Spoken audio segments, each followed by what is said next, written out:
ఇప్పుడైతే మనం శబరిమలకైతే వెళ్తున్నాం. మన బండి పైనాపిల్ మార్కెట్ లో పార్కింగ్ అయితే చేసి వెళ్ళేటప్పుడు ఈ వ్యూ అయితే చూడండి. కనిపిస్తున్న చెట్లన్నీ కూడా పైనాపిల్ చెట్లు. ఇప్పుడైతే మనం ఎరిమెల్లకైతే ఎంటర్ అయిపోయాం. ఎరిమెల్లకి కన్యసామిని కానీ తీసుకొస్తే మంచి ఫన్ అయితే ఉంటుంది. కన్యసామిని తీసుకొచ్చిన వాళ్ళైతే చూడండి ఎంత బాగా అయితే ఎంజాయ్ చేస్తున్నారో.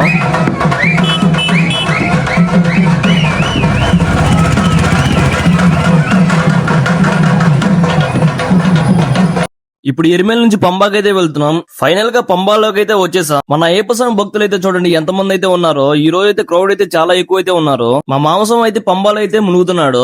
ఇంకా మనం పంబాలో అయితే ఇరుముడు కట్టించుకొని మనం కొండ ఎక్కడం అయితే స్టార్ట్ చేస్తాం. ఇదైతే స్టార్టింగ్ పాయింట్. ఇక్కడ నుంచి అయితే మన కొండ అయితే స్టార్ట్ అవుతుంది. అయ్యప్ప స్వామి భక్తులు అయితే చూడండి ఎంత మంది అయితే ఉన్నారో.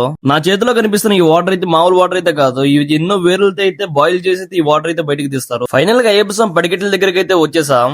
అయ్యప్ప స్వామి భక్తులు అయితే చూడండి ఎంత మంది అయితే ఉన్నారో. అయ్యప్ప స్వామిని అయితే దర్శనం అయితే చేసుకుని మన ఇరుముడు అయితే ఓపెన్ చేస్తున్నాం. ఇప్పుడు పగలగొట్టిన ఈ నెయ్యి కొబ్బరికాయని గుండంలో అయితే వేయాలి. ఇంకా ప్రసాదం అయితే తీసుకొని మనం రిటర్న్ అయితే వెళ్తున్నాం.